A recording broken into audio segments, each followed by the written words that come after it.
on the troll. All right. Hello and welcome to Mzansi. We're back again. It's that time of the night where we have to talk about what is happening on the streets, but mostly about these cases that are bogus, that are looking similar. And I know. It's too early. It's too early and all that. You can't go to that conclusion so fast, Mr. Anonymous. Wait a minute. They look similar. Wait a minute. Just have to say, that's my feeling. It's always about... This is a moment for our police to shine. In the Let them shine. But in my own opinion, I don't trust cases that come when we're about to vote. Just a shout out to Tembegile Tsebo. Thank you very much for your generous donation. We have mentioned everyone that has donated here. Amandlo muntu ngesizulu bathi awadliwa. Thank you. Thank you for showing up for us, and we appreciate it. And we really appreciate. In this case, this is big. It's always appreciated from our side. Thank you very much, because hey, you never know. One of these days we might wake up tired, but things like this shall motivate us. Thank you. Thank you, Tembegile. So this show is sponsored by Tembegile Tsebo. Yes, Yes. Thank you so much. Yeah, Emil. Hi guys, welcome back to the Mzansi Reality YouTube channel. We are back again, but this time we're coming with a different case. As Pumulen Gangan Mziwethemba trial, it's a well-deserved break. Let's now focus the AKA and Tibz murder case. Yes.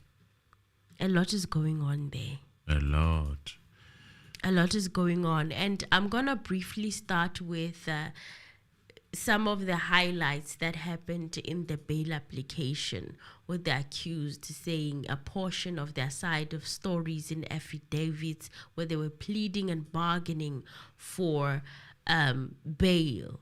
And today, of course, the state responded to their application, and let me say it was a mess. It was a battleground. It felt like a battlefield. The state is fighting very hard to have them remain in custody, to have them kept in the prison cells and not go and get freedom. I mean, points of how they will intimidate witnesses were raised, how they pose danger, how much the public does not want to see them out because they are alleged to have participated in the taking out of one of the most high-profile individuals in the country. So it's a lot. They have a battle. They are facing a serious battle from the state. The state came out guns blazing today. Yeah, I don't think I've ever seen such a fight. It was a fight, and even though we may find some similarities between it and the Mziwethemba trial, this time around, I feel like the state is somehow. You know how with the accused in the Mziwethemba trial, we never really got to witness a full-blown battle like this with their bail applications. I don't think we've seen it.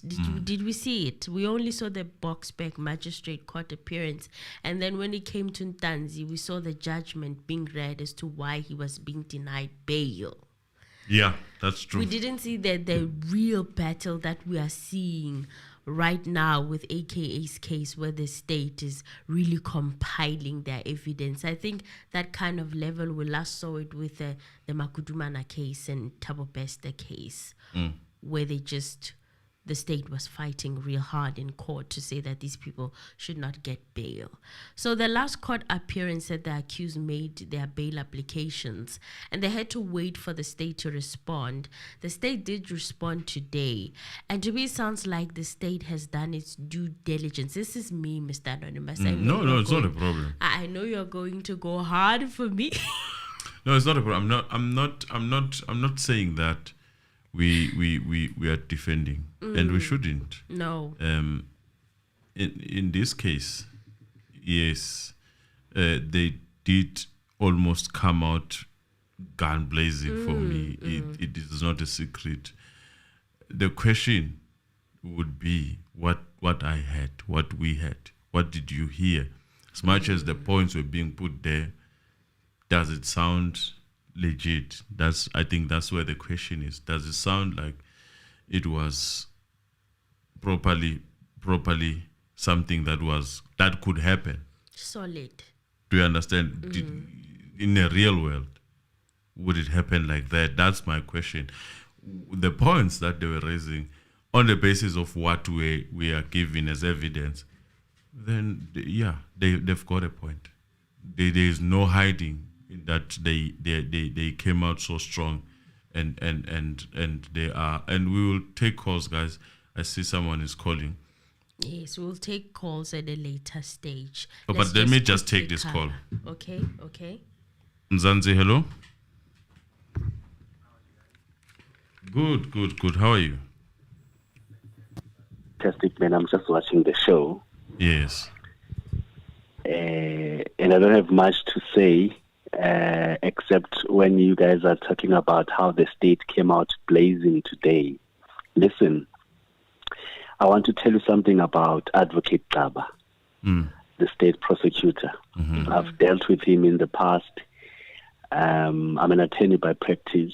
The guy is intelligent. If you thought Baloyi was anything close or any, I know some people are impressed by him in the sense of Mziwethemba trial, but look, in fact, in the sense of Mziwethemba trial, I asked myself, why didn't they bring along Advocate Gcaba to be the state prosecutor in that case, because he's also based in Johannesburg. And so when they brought him down in Durban and I saw that he was the one who's going to be the lead prosecutor in this case, on bail alone, the guy is exceptional. I mean, we've sat on the opposing side, but I've always admired how he goes about doing his job, how detailed he is. In fact, we haven't seen anything yet because, I mean, the bail application were on affidavits as opposed to the accused persons appearing in the box themselves. Had that been the case, you would have seen him coming out guns blazing. In fact, if you remember at the start of the bail, he had asked the court to warn the accused about the content of their bail application, that it might be used against them in the main trial, irrespective of the fact that their content was contained in a founding affidavit as opposed to, a testimony on the box. That is always his tactic. I've seen him when in other cases where he would use bail proceedings against witnesses who are accused in the box during the main trial. How he does his things, man, he's brilliant. It's such a joy to watch as a legal practitioner. Yeah. By the way, I just wanted to share that part about the colleague there that is representing the state. The guy is brilliant. Wow. Thank you for sharing. Thank you guys. I just thought I should share that. That's Thank why I you took for this that call, insight. especially. Yes, thank you for that insight. I appreciate it. Thank you. I Thank you, saw sir. him Cheers. put up that Cheers. fight. I saw him put up that fight, and let me tell you, I am always impressed when I do see a lawyer fighting. It's impressive. Very impressive. I am That's impressed. why I'm saying we are not going to question, in this case, the advocate. No. How he presented what he is presenting. The question always borders on whether what we are hearing does it sound like a reality? I hear you. That's I where hope I am. everyone understands. Yes, everyone else understands that we are taking it from that angle because the state put up a fight.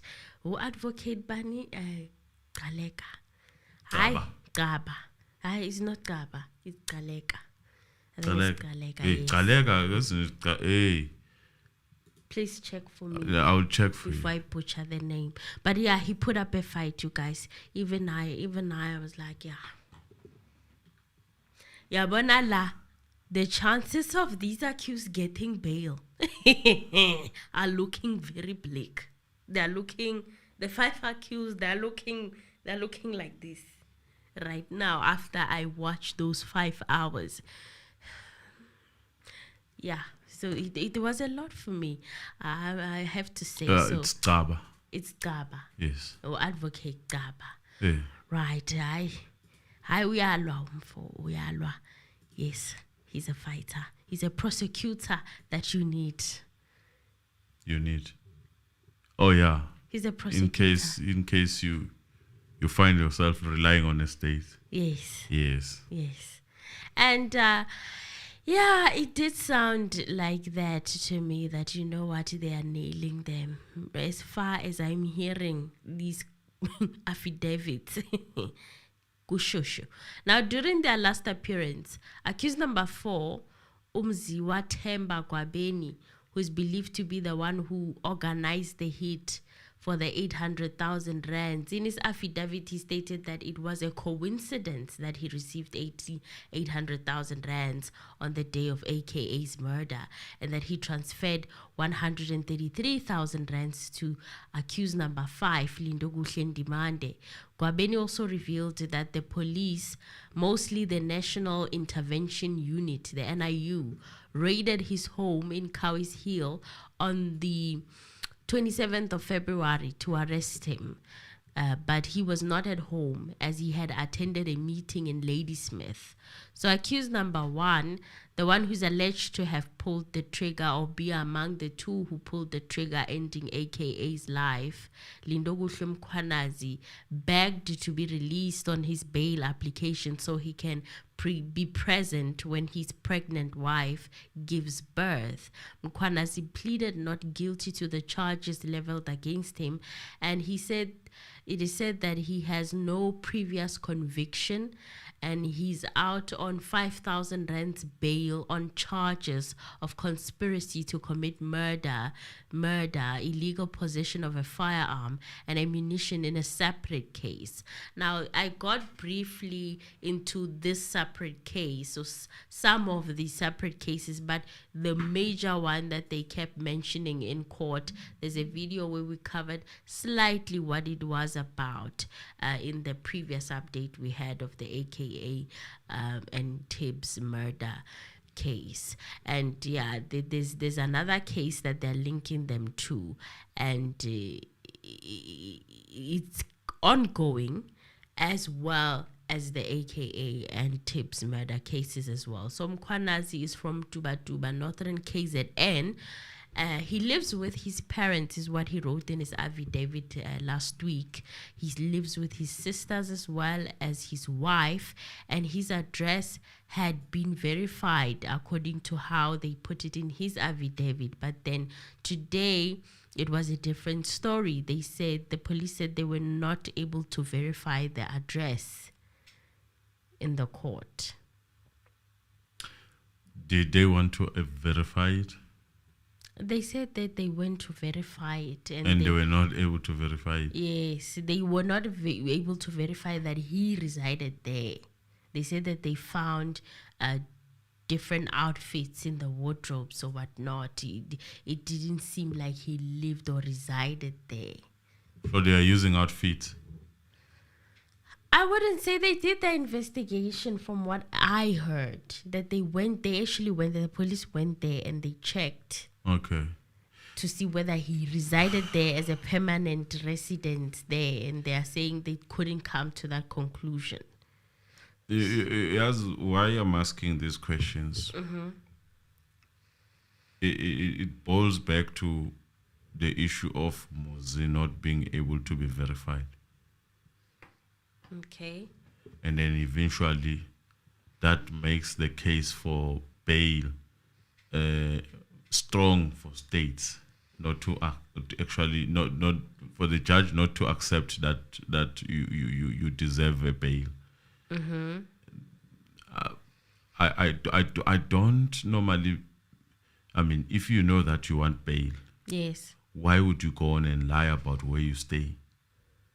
If you know for sure that your life depends on the fact that one of the things that it depends on is the fact that they know where you stay. Why would you tell them that, hey, I'm staying with Rata somewhere, guy, and then only to find that there's no such? Well, I don't know. It's still early stages. Yeah, very, very early stages, but I don't know small things. I mean, which side. I believe that the advocate that is there representing the state is doing the great job. He's not gonna, in this point in time, it does not need help when it comes to such things as we couldn't verify the address and all that. And Because that takes away from his, as the caller told us here, he's intelligent. Now it makes the case look more weak, more cooked. Do you understand? Let this man fight his battle, and we see how great he is, and we respect him on the basis that really he went there with all. he's not the one who's supposed to. It's the police. That's why I'm saying They're giving that. him feedback. I'm saying to you, the issue of the place not being able to be verified, it is assisting the advocate for the Yes. state. I don't think he needs that. But he's using it either way to give weight to his argument. Hence, I'm saying that now, from there, how then do we see that you are brilliant? If such things, even, let's assume that they went there and verified, and then they find that this is the place, but they didn't want to say this is the place. We know how South African police are sometimes. And then it's no longer going to be you winning fair and square. Now it looks like you play dirty to win. That's what I'm trying to say. It goes back to the advocate. It doesn't have to be like that. Let the man provide facts there, and if the facts are available and they are in line, then the judgment should be that those people should not get bail. Okay. I hear you. They said that Mkhwanazi is married to Hlengiwe Nyati, who is pregnant with their first child. They were married in June last year, and his wife is a qualified teacher. I think this is the one that we were talking about in the previous video, where they did say that him and the wife stay in separate areas. So the wife resides in Mhlabuyanlingana, if I'm not mistaken. Okay. From the last video we reported on this story. Yeah. So she stays in Mhlabuyanlingana, and he would often go to Mhlabuyanlingana, according to his version. Yeah. Because that's where his wife resides. Now, he said Mkhwanazi suffers from sinuses and asthma, and that medical certificates were attached. And he said that he owns a house that he built within his home yard with his wife. That's what he was saying. And the state response to this was that the doctor had given them to verify all this information, which the doctor that they were talking about could only confirm the visit with the wife who's pregnant or currently pregnant. The consultation with the wife was the only consultation that he could confirm, from what I heard in the court proceedings today. The state's presenting their case. They're saying that So he's denying that he the issued. sinuses and the asthma diagnosis. It seems like he's not the one who did that. That's why I'm saying that the state's case is quite solid. So the doctor only confirmed the visit of the pregnant wife, and that yes, he did check on the pregnant wife. However, when it comes to the asthma and the sinus diagnosis, that's not him. So would every certificate that is there, the signature and everything, denied it? I don't think there was a medical certificate that was produced in terms of the sinuses and the asthma. Perhaps that's why the state is saying that that could not be verified. The only thing that the doctor was able to verify is the visitation of the pregnant wife. So we are there. So he says that the house that he was built in his yard with his wife in his homestead was amounting to around 200,000 rands. His wife had to get a loan of 100,000 rands in order to continue paying up for the house. And he said that he needed to be released so that he can assist his wife in paying for the loan. The state debunked this as well to say that there was no proof that he made payments on the loan. From what they were able to investigate and find out is that the wife is the only one who's making payments on that loan. It's only the wife's account that's making the loan payments. So you still think that the state did not? The state did. Okay, let me ask you something. Okay.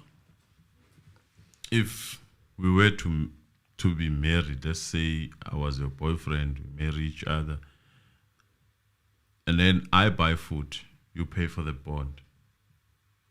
Is that not assisting? It is assisting because how would you the prove portion that you would say you were able to buy food with, now you have to not, you are designating it somewhere else. Yeah, in court, how would you prove that? I would state it like that, and then I would say that we share responsibilities. I take care of the groceries while my wife pays for the loan. So my wife doesn't have to buy groceries. The portion that she would use to buy groceries, she pays for the loan instead. And but proving that is rather if I give you the difficult. money to pay? If it's given in cash, you have to show the electronic transaction. You have to consider in that cash, these it's people, gonna be difficult. You have to consider that these people, they are sort of, some of them involved in the taxi industry. Cash there is hard cash. So basically, you can be debunked, right? Yes. It's okay. But now, does it mean that that is a solid case on the basis of what I've just submitted? It is a solid case because you need a paper trail for everything. You need a paper trail now. Yes, you need to be able to prove that. What they needed to see was also his bank making those transactions, and they did not see such activity, so they just debunked his claim. Okay. And Mkwanazi owns 2 taxis under the Dugu Taxi Association. There you go. And he makes 40,000 rands a month from the 2 taxis. His father assisted him by getting a loan for him to start the business. So he also needs to be released so that he can continue paying for the loan his father took for him. So Mkwanazi also wanted to be released to be present when his wife gives birth to their child. And in his affidavit that was read out by his lawyer, he said that the state has no strong case against him, especially the money laundering charges. And the affidavit of accused number 3, Sianda Mieza, was also read by the representative Yolanda Gillink. She said that Mieza was unemployed and had 3 minor kids and lived in Umlazi. He once worked at a local Shisanyama, but when he was arrested, he was unemployed and searching for a job. She said Mieza was also released on 5,000 rand bail for the other charges. There's other cases. So the 5th accused, Lindogu Ndimande, also applied for bail, and he revealed that he was self-employed and owned shares in a poultry farm in Camperdown, and he said that he earned 70,000 rands a month from his poultry business and 20,000 rands monthly from operating a taxi. Ndimande used the funds to support his 3 unemployed mothers, his biological mother, and his father's 2 other wives. So he's a child of Pumestenjini. He's from a polygamous family. So he also supports his siblings, 2 children, and his fiancée. He also said that he owned a taxi under the Mulukazi Taxi Association, and he said the day before his arrest, he was visiting his fiancée when he received a call from his biological mother in the Mboi area in Camperdown. He said his mother told him police were at the homestead looking for him. She thereafter handed a cellular phone to a person who told him that he was a police officer and that he must hand himself over. He further stated that in the event that he fails to hand himself over, he had already shown his mother where his grave would be, next to the cattle kraal, as he and other police were there, even prepared to shoot him. That was his version of the affidavit. So this to me is like a little bit of deja vu. The fact that he was called to hand himself over. I remember Ntanzi getting calls, or his version saying that he actually got a call from Abomo Mukhola and stuff. This whole calling before it's before it happens, before you get arrested. But of course, this is his version. We're not saying that we know for sure that that is exactly what happened. That's his version of events. But it's giving me deja vu with the coverage of the other case, you know. So Ndimande said that he immediately contacted his attorney. Here's the difference here. He had an attorney to contact. Because there's money. He has money. And he asked her to facilitate his handover to the police, fearing that he would be killed. So he's saying that because he had an attorney, after hearing all of that coming from that version of the police, he's saying that he contacted his attorney, and the attorney was the one who facilitated him handing himself over to the police. So in his affidavit, Ndimande stated that at the time of his arrest, he had already made arrangements with his girlfriend's family that a Lobola delegation would meet her family over the Easter weekend to pay 25,000 rands in cash cows and 11 live cows. He also claimed that police arrived at his home and showed his mother where his grave would be if he didn't hand himself over to the police. So the investigating officer... His grave, not the mother's grave. Not the mother's grave, his grave. They talked to the mother according to his version and told So it's like some sort of a technical takedown. This is psychology-wise to say that you need to convince your son to hand himself over. Otherwise, when we come, it will not end well. So the investigating officer, Detective Kumarasan Pillay, disposed an affidavit opposing the bail application of the 5 accused today. The state said that the 5 men have failed to give compelling reasons as to why they should get bail. It says it would not be in the interest of justice for the accused to get bail.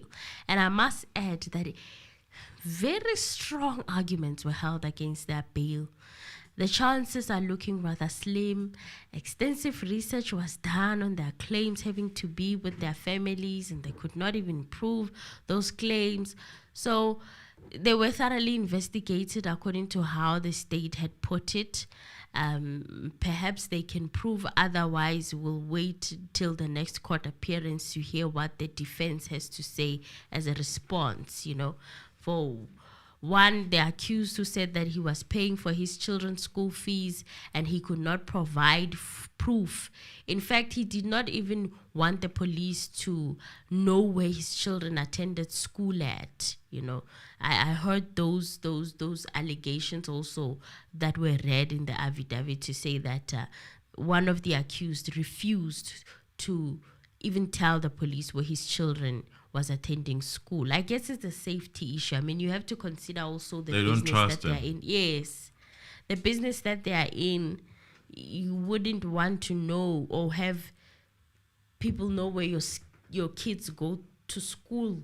And if they had shared that, this is a public platform. It would have been read into the record, right? Yes.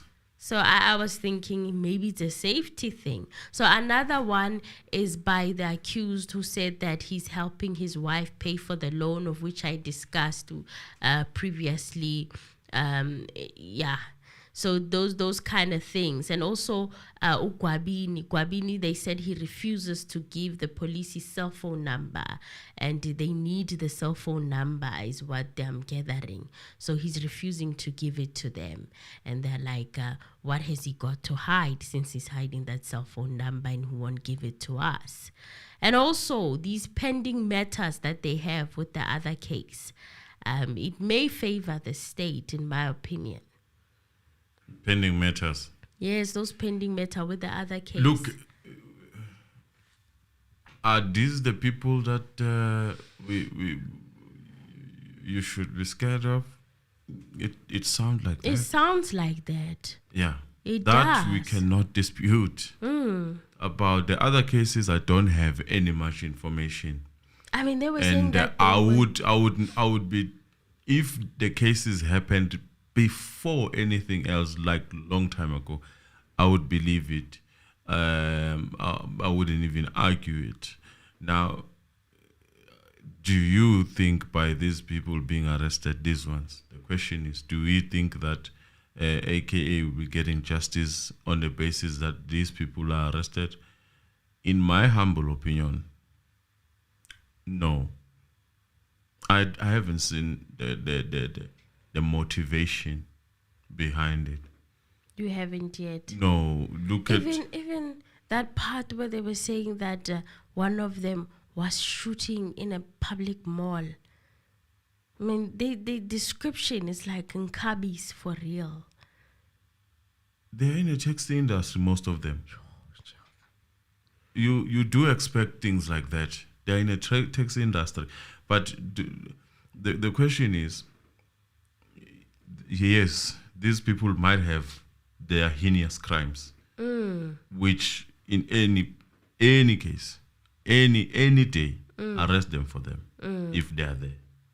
Now, the question is AKA gonna get justice? That is where I fail.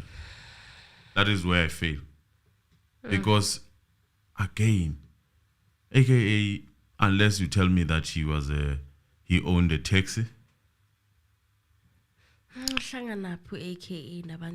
Unless you tell me he owned a taxi, then I will believe you. Because in the taxi industry, most of the hits are motivated by that. And that's it. Business. That's it. Business, route, everything. So would they fight for that? out Yes. of nowhere, they just decide to end a musician's life who has no affiliation with this taxi business. This is where I fail. It's like you are saying to me, owners of the taxis, they are Nkabis for other people. They are business people. These people, they do not just do something for nothing, and I refuse to believe that they would kill for something outside the taxi industry. I hear you. Do you understand? This is where I'm found wondering, what is the motive behind it? Maybe a lot of people may not understand. They're like, well, Nkabis and Nkabis, they're No, just given they are money not. We are talking about taxi pay- owners to, here. to go and kill, and they kill anybody, and Remove everybody the- they are paid to. Remove the word Nkabi. Maybe there are two among those ones, 2 or 3. The question is their involvement, the owners, taxi owners' involvement. This is someone who says, I get 20,000 a month from the taxi, 70,000 somewhere else. That is close to 90,000. Would 800,000 motivate you? That you're still gonna divide, motivate you to kill if you earn such money? If you put it like that, no. This is where I have a problem. You earn so much money. You earn, a month, ushapa 70. Most of it is not taxed. And then next thing you decide to go for a singer. Not a singer, a rapper. A rapper. You go for a rapper. For what good reason? What good cause? What are you going to benefit? Are you going to get certain routes if you do that? No. No. I read a bit about there's someone who was fingered there, Sydney. I read the stories and allegations yes, I'm still about gonna him. go to Sydney. The state was also arguing that them getting released was going to jeopardize the case, and they have potential of even contacting the witnesses and intimidating them. So in a sworn affidavit, Detective Bob Pillay of the Police Organized Crime Unit said that the car that the two gunmen used to flee the scene, where Forbes and Motswani were gunned down in Durban last year, was recovered 2 months later in the investigation of another murder case. And the state prosecutor advocate Lawrence Gcaba read the affidavit into the record. Upon investigation carried out on the scene where the Mercedes-Benz was abandoned, it was established that there was an attempt to set the vehicle alight by one of the suspects. So one of the suspects also purchased airtime from a tuck shop situated a few meters away from where the vehicle was abandoned. Investigations revealed that Spamandla Ngobo was identified as the person who recharged his cell phone with the airtime purchased from that tuck shop. And they also heard that cell phone records were used to place the accused near the scene of the crime. And during the bail application hearing, the court heard that the cell phone records had placed Mkwanazi, Lindani, Ndimande, and Gwabeni close to the crime scene around the time of the murders. The court also heard that CCTV footage showed that the two shooters firing at Forbes and Motswani only moments after the two friends had left the Durban restaurant hugged each other. And they also said that Gwabeni, I don't know whether it was Gwabeni or what, but one of them was sitting in the restaurant. So those CCTV footages that were circulating on Twitter around the time that the incident was happening, it seems like the police was using them. Remember those CCTV footage? Yes. There was also one where there was someone who looked similar to the person who actually shot, aka sitting in the restaurant. I don't know how many people can remember that. There's some detective out there on X who was actually zooming in on the person who had a very similar outfit to the outfit of the shooter. But the faces were not clear. They were blurry. I don't want to lie. The faces, I did not see their faces at all. If they say, for example, that we have your face, you are getting in a shop, there we can see you, you are wearing this, you go and buy with your card, well and good. Okay? And then there, the incident happened, there is you doing that. And then you move. Then that is, for me, evidence. Isn't there some The kind proximity, of technology the that proximity of, hey, your can zoom? your card swiped here, your cell phone records are putting you here. There's nothing there. Don't say there's nothing there. No, let's be honest. Maybe these ones are Let not us be going to honest. do what is happening with the other case. Let us be honest. We have seen what cell phone records do.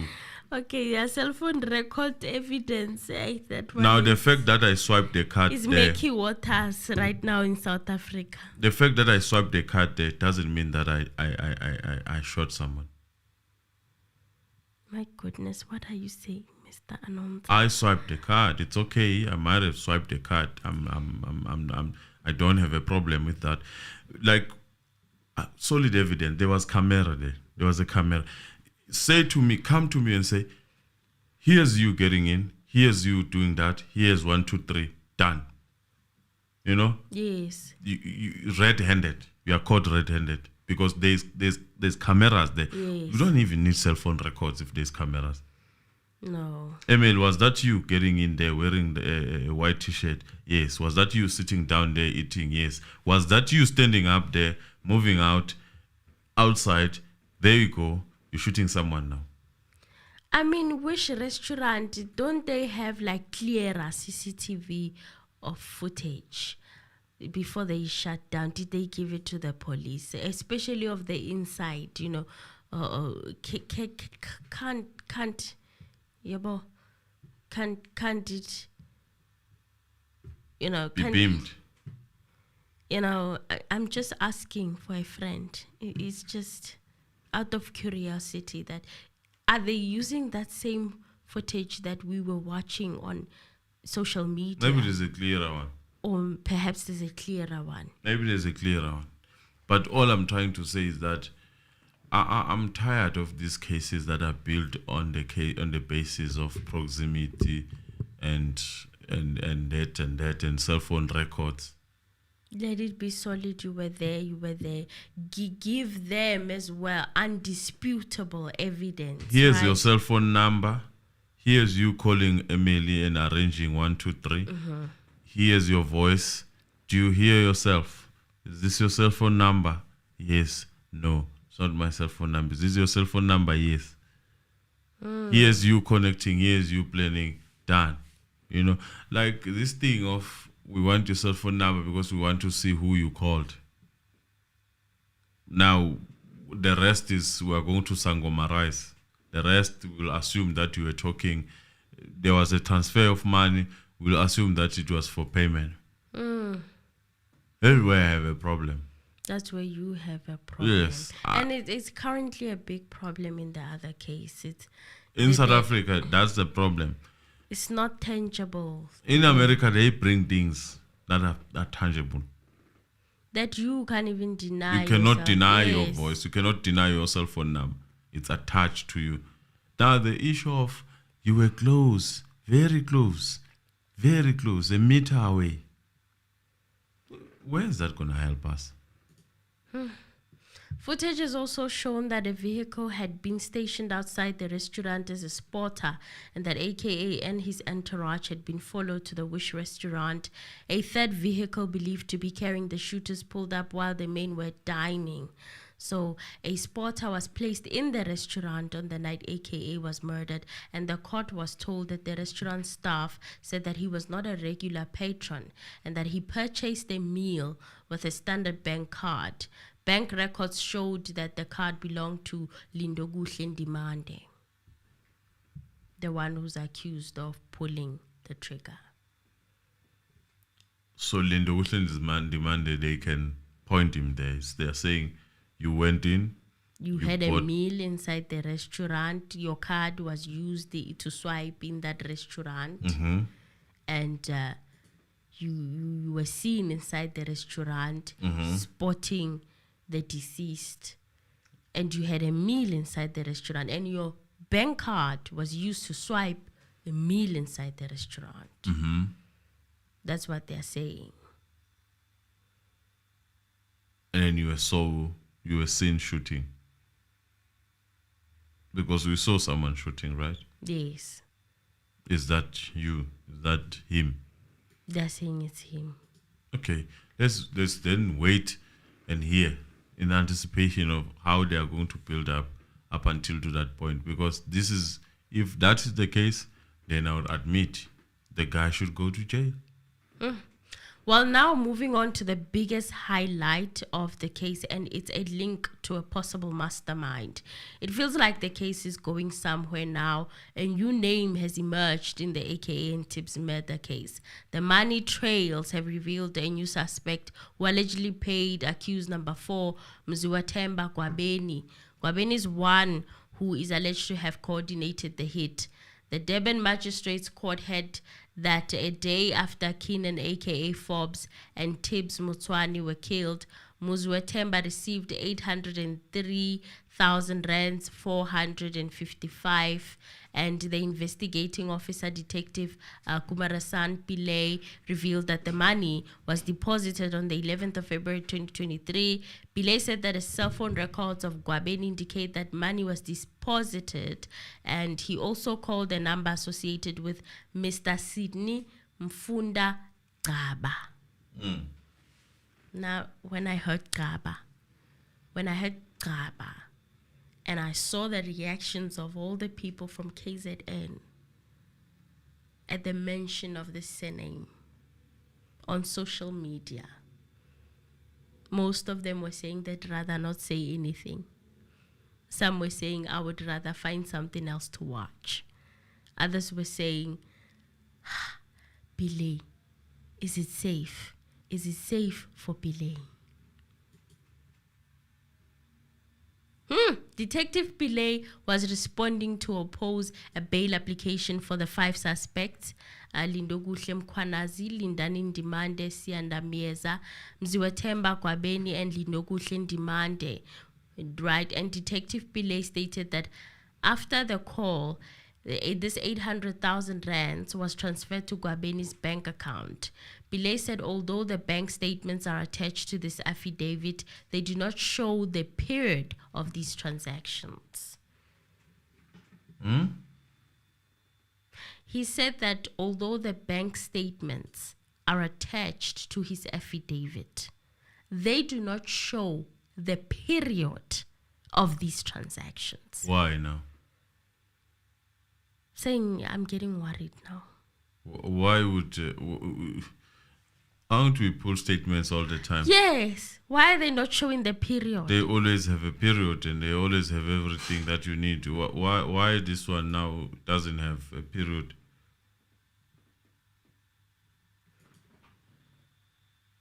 Why are they not showing the period, Pillay? Agree. So how, you see? So these banks, when it comes to states pulling this information, they tend to have why not to get shorter? Why a can't problem pull of everything? Even with Baloyi, with the other case, I mean, he pulled Ntanzi's one and he said no transactions. Somewhere, somehow, in a way that is after he got paid. Now they are saying they don't show the period. The period is very important. It's linking to the dates. I don't understand this part. When I saw it, I was like, it doesn't make sense. Any day, anytime you pull your statement, it will have a date. Because, I mean, what's the point of looking at your transaction without a date? Oh, maybe I bought this one on blank. I bought this one. What's the point? Because you want to see, okay, does it align? Or maybe they are holding on to the period. They're going to use it in the trial. But it's not there. And that means they would have used a manufactured statement in any case if they are holding on to that. Where is that? How would they remove that?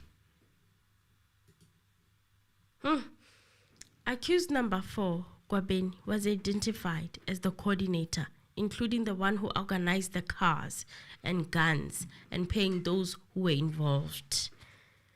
You know, someone raised a very important thing that I didn't think about before. But usually with these kind of crimes where cars are needed and they don't necessarily need to use their own cars, I've heard of incidents where they are stolen, the cars, not hired. But it's a new norm, this thing of hiring a car. I've heard them stealing the cars and then going and doing those crimes and then abandoning the cars. That's what the phenomenon that I used to hear about. But now there's this new phenomenon of hiring cars, which I find very peculiar. But it's the era that we're in. And so what we are trying to say is that you go in, you know for sure that you are going to do some big crime. You hire a car that has a tracker that literally tells on you. Is insured, everything in a paper, and you are the one who made the booking. And hiring a car, you use your ID process where you use your identity. You can't go hire a car with a fake identity. And you go and hire that car with your own identity so that you can go and finish your work. It's a phenomenon that I don't know. Like I don't know how they think. It's very strange. Even with the other case, it's the same scenario. So Detective Pillay revealed that the money was transferred from Bright Circle Limited bank account. According to the company records, Mr. Sydney Mfunda Gcaba is the sales director of this company. And when the money was transferred, a reference was used called consult. Detective Pillay said that, and I quote, This we are of the view was done to disguise the nature of the funds, as the same is viewed to be payment for the shooting. My team and I are currently investigating the source of this and other funds that may have been used for the planning and execution of these offenses, end quote.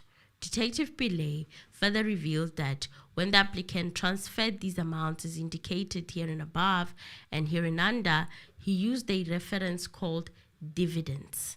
His company records do not indicate that any of the co-accused and the Demande brothers in Eswatini were shareholders in any of his companies. Therefore, they were not entitled to any dividends. Detective Pillay says that they are of the view that this reference was used as a disguise in order to hide the nature and source thereof. Hence, the state preferred charges of money laundering. So that's how the money laundering charge came about, where these people are alleged to have used a company to make these payments after they received the 800,000 rands from this company that belongs to a Gcaba.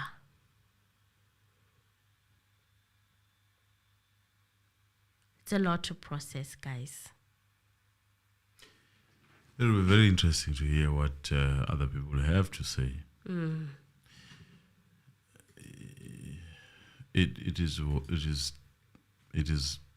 hard for me really to be convinced at this point in time, because I'm trying to find out why would the likes of Gcabas and all those people bother to have someone of like this guy, aka. Why? Now, this amount that was received is said to have been shared with his co-accused on the day the rapper was killed. Gwabeni told the court last week that the money he received was for his construction business. He said it was going to be utilized for consulting work and bulk buying. He claims his relationship with the company goes back 3 years, adding the money he received wasn't a once-off payment. The 36-year-old told the court last week that one of his businesses is a construction company with a security division. He also indicated that some of his co-accused worked for him as security guards. But however, today, the state said there is no such proof that they were working for him as security guards.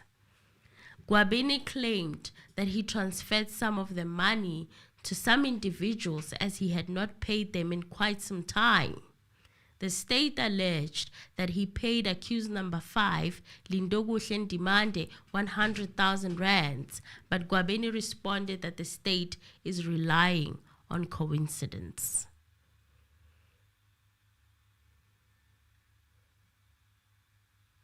So guys, what have you got to say about that? Let us hear what other people are going to say, because unless there's another master of the master. Mina ngilindele trial. Right now, I don't want to, ngiyasaba. What if I'm wrong? What if I'm right? July. So ngifuna ukubona kahle nge-trial what will be revealed in the trial. I feel like maybe we should wait for the trial. Yes, I also don't want to go in hard. Because, but the main question that I have is the motive. The motive, right? Motive is not clear. The motive. You can draw everything, but still the motive is not clear. We need that motive. In my opinion, I feel like that motive is very important. We need to know the reason for all of this and why it had to happen the way that it happened. Maria Kambi is asking for help, guys, for those who know how to.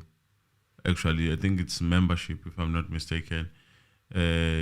She's saying she changed the card, I think. So they will advise, guys, my bank card expired, therefore I cannot pay my monthly contribution. Have a new one. Now kindly help me on how to update my bank details. So that they will help you in the comments, I think. I'm just reading it out so that everyone takes those one who know how to do it in terms of the membership, I think. I think you'd have to press join again if I'm not mistaken. There's always that button of join. If you're subscribed, then from join, then you start the process all over again by entering your bank details. But we don't see the bank details. We don't get to see anything in any case. Yes. YouTube is the one that has access to them. We don't see them at all. But again, thank you for contributing. And indeed, I know that you've been contributing immensely to this channel. Thank you, Maria. Thank you very much.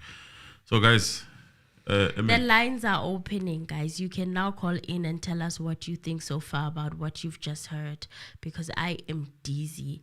I'm like, I need to go to the main trial, as in yesterday. I want to see what really the state's case is. What is their angle? Because this feels like there's something. And then when you analyze it, you're like, wait a minute. I've been having moments like that going through this case. Just when I think I'm convinced. Mzansi, hello. Yeah, Anonymous. Good, sir. How are you? I'm all right, man. It's Pumlani here. Now, I wanted to come in on the issue of the period.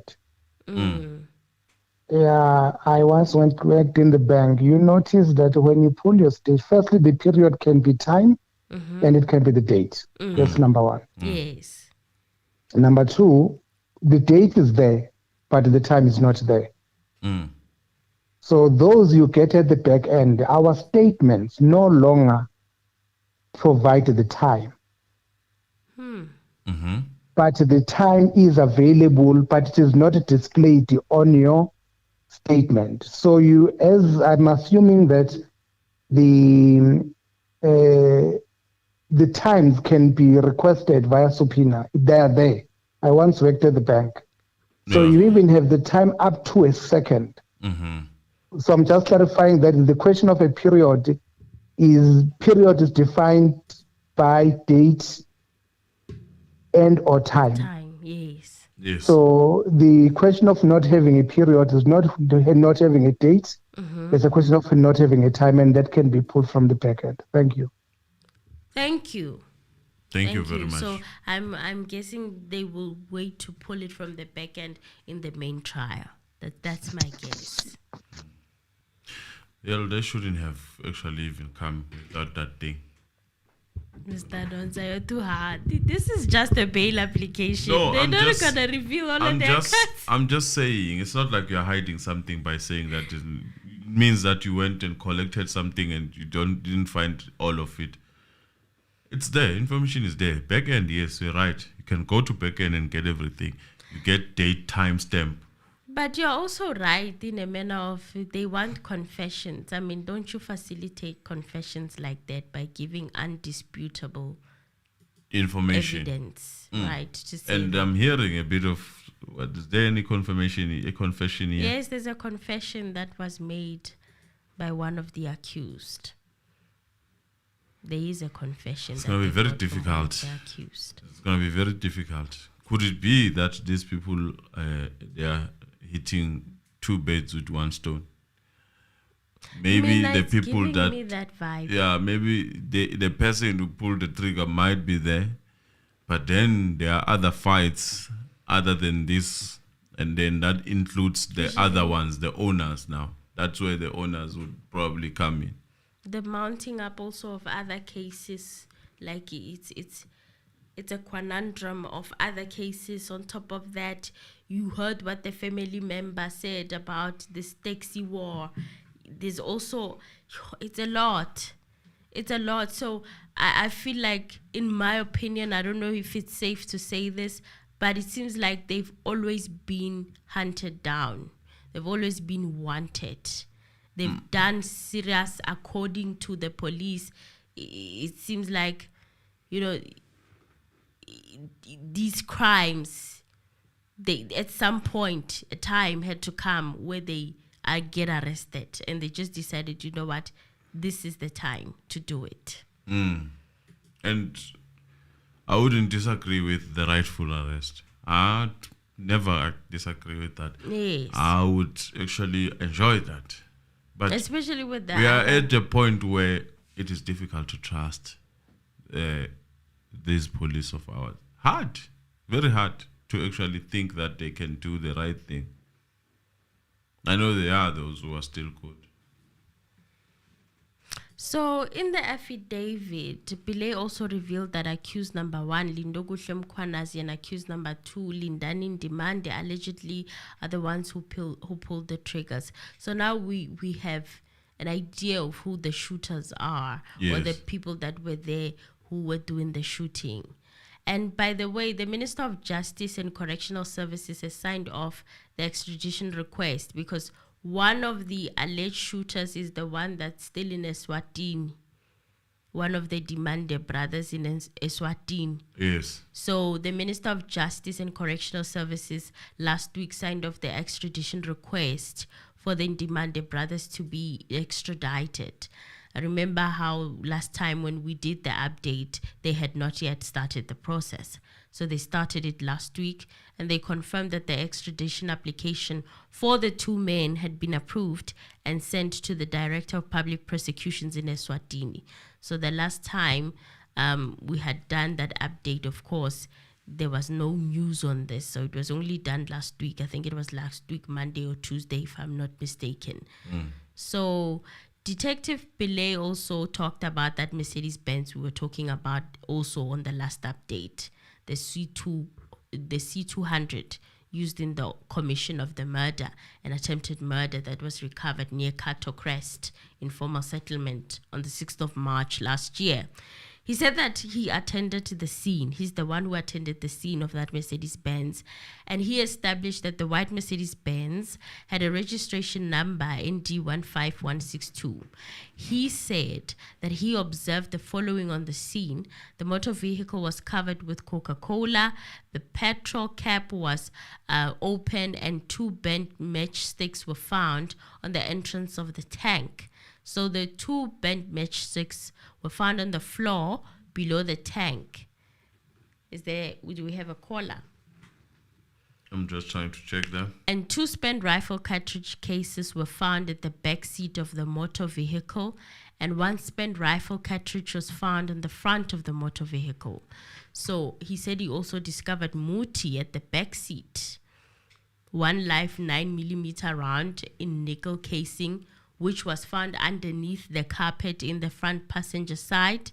Pillay said that this evidence that he collected led him to reasonably conclude that the Mercedes-Benz was recovered. The one that was recovered is the same vehicle that was used. The process of that Mercedes-Benz, I have questions, but we'll look at it. Listen to how he says he based that conclusion to say that it was the one that was used at the scene. He says that he based his conclusion on the fact that the 9mm live round nickel encasing that was found in the vehicle is similar to the ones that was found close to the first deceased body, AKA's body. And the left front headlight. That Mercedes-Benz. The left front headlight that was not functioning was visible in the video footage. It was in the same position of the Mercedes-Benz that was recovered. So they're saying that the left front headlight of this Mercedes-Benz was not working. And in the video footage, the very same Mercedes-Benz that they're alleging this Mercedes-Benz to be, nayo, the left front headlight was not working. But then this in the Mercedes-Benz comes after the selling of cars to a mechanic, right? Yes. And then the mechanic takes the car and they give Mercedes back, and they got it's a long story. What I'm trying to say, the Mercedes had exchanged many hands for it to actually keep the same thing and going through mechanic also. If you put it that way. Did you hear the story of how the but it's a different story, but all I'm trying to say is that it's not like the Mercedes was unless they're talking about a different one. It's the same one. It's not like they just stopped them and they like right there or the following day. After a while. Until someone bought it. I hear what you are saying. So this is where I have, this is where now I find it hard. I just get confused because you are saying to me, okay, there was in your car. So I was not the owner at the time. Some people were in position of this, so they were not cleaning the cars. These people, they never fixed anything. Remember, they also found this Mercedes-Benz in another crime, that crime that we talked about in the last video where there was a drive-by shooting of a female who was married to a taxi, who is married to a taxi owner because she's still alive, and the passenger that she had passed on. So that Mercedes-Benz also was implicated in that other case. I don't know, man, how they do their investigation. A car that has been sold, many people go, or not even many, even if it's one, you still are able to find evidence that implicates people who did whatever at a certain day. So also, I don't know whether I should go down this rabbit hole or not. Is it safe, Mr. Anonymous? It's because I don't know what you're going to say. It's about the Gcaba brothers. It's information online. It's general information. It's not deep things. What site did they pay? Briefly news. Okay. Then you can go. You're good to go. Is it safe, Bazalwane? Come on. So there was a paragraph that they have on Briefly News. They had actually done a story describing the Gcaba brothers, and I went down that rabbit hole. I read, and I was like, you know what? Perhaps this is interesting information. And they had a paragraph there asking, why are the Gcaba brothers feared? Okay, they're saying that the Gcaba brothers organization has been linked to various criminal activities, including murder, extortion, weapon trafficking, and illegal businesses. They are saying that they are known in South Africa for being ruthless to many who have dared to cross their path. And of course, these are all allegations, okay? The allegations, we don't know anything. I don't know anything, okay? I just read it. And it is believed that the Gcaba brothers have used their wealth to buy loyal several police officers and powerful politicians. These are allegations, you guys. Allegations, okay? We don't have proof. We're just going by these allegations and rumors. Their biggest rivals are apparently Gumete organization. Look, it's garbage. I'm sorry, garbage. I cannot allow it to continue because now it's garbage. It's really garbage. Okay. Because it brings now another family that is not part of this case. All right. I hear you and I understand. It's just information online. Because I did see a lot of people are afraid. Yeah, but it's really what my worry is. I understand maybe there's a surname on this case, but now the other people, the comparison of other people. And also they are being linked to the former state president. As cousins. They're saying they're family. Cousins. Hey, Abashana, Bagazum. That is not a secret. Okay. That's it, guys. They even have a video where they are explaining during the riot that was happening. There's a video of them, the Gcaba brother, one of the Gcaba brothers explaining that they are not involved in that thing. Okay. So my worry is including other family members people, or other families. And I have a problem with that. Okay, so the buck stops here, you guys. And that's it on the Gcaba brothers. But yeah, one of a family member is implicated in this case, and we are yet to find out how and what is happening with regards to that in the main trial. So we will wait and see what happens. Yes. Next, this is a messy case, and what would you say if someone would say this case is also political? Yeah, I would believe it. Just asking. I would believe it is turning to also have political elements. Zanzi, hello? No name dropping. Hello? Hello, can you hear me? We can hear you. How are you?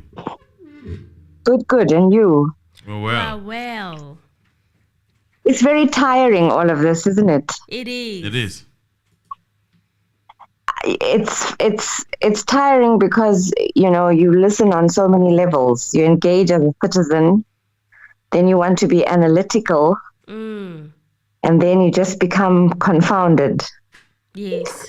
So it's hard to even, we talk about motives. I'm even questioning, what is my motive in this obsession at the moment, I don't want to go too deep into the nitty-gritty because, as you said, it's a matter for trial. And while there are comparisons to be made between the Senzo debacle and this, to me, the similarities are in the way the police do things. Yeah. Which to me is just hodgepodge.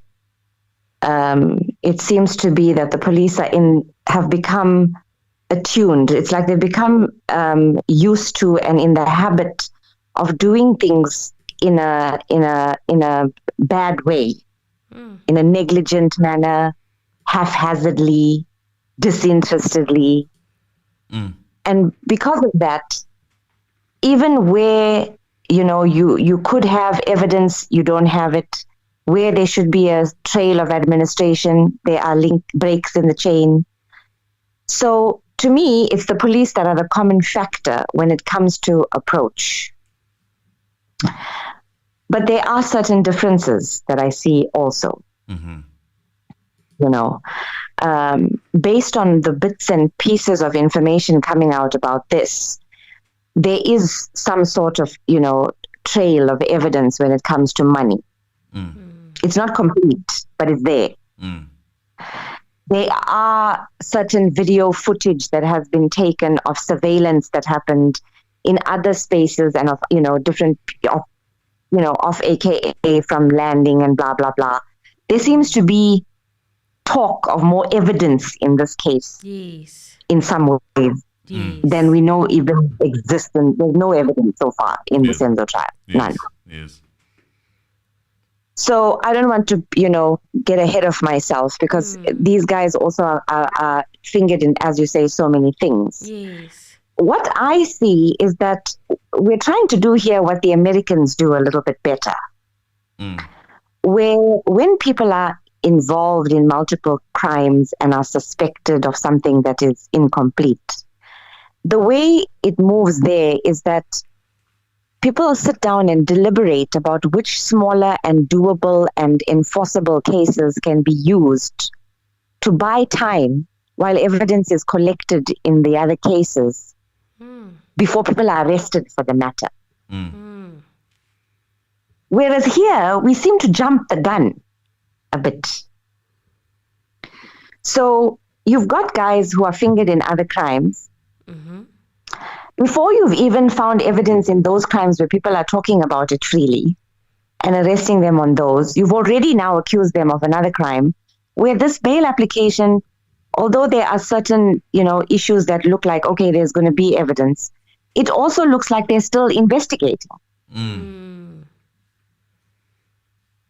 So it's really, to me, a matter of a failed attempt to do something, to copy a manner of doing something somewhere else, which we fail at because we're not as good at administration and communication. And the other point I wanted to make was the issue of addresses. Yes. I find this issue very interesting myself because I've mentioned before that my AKA is African Gypsy because I've always been on the move. And I've always used as my home address what I refer to as my emakaya. Yes. And in South Africa, we have people who are on the move all the time because of economic realities. Yes. We stay at friends, neighbors, cousins, strangers. We stay here 2 weeks because we're looking for somewhere else to move to. Yes. Then, it's round and round and upside down. True. To finger people as being, more likely to be guilty of something than not because of an issue of an address makes no sense to me. The difference I see here is that in this case, they wanted to know, does this man really live here? Because he's making a bail application. Yes. If you're making a bail application, then we need to know where you're going to be staying. Otherwise, you'll skip the country again. Yeah. Or, if you're given the opportunity. Yeah. In the case of the Natas hoo-ha, that is just complete and rubbish. Because as somebody who's on the move, somebody who we see as an itinerant worker, apart from his criminal activities, what address is a person going to use if you really have no other fixed address except what we call an emakaya, known as kumusha? Yeah. Do you know in Zimbabwe, your ID card has a code on it that is your kumusha, your where your family originates from, your village.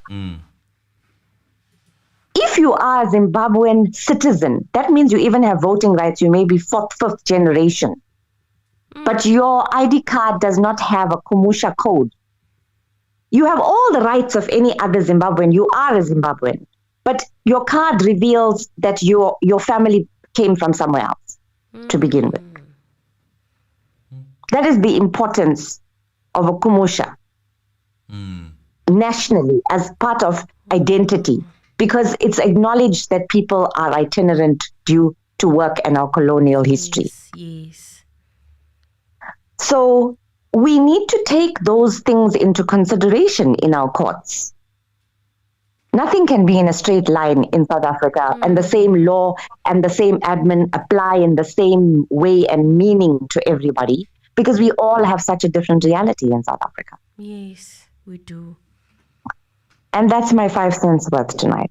Thank you for keeping us updated. I always learn a lot from you. Thank you. Thank you. So it's mutual. You too. Yes. Have a good Easter. You too. Yeah. Bye-bye. Thank you so much for calling. Yeah. Guys. Right. Some of our callers forthcoming. We appreciate people like this. Yes. Teach us new stuff here we didn't know.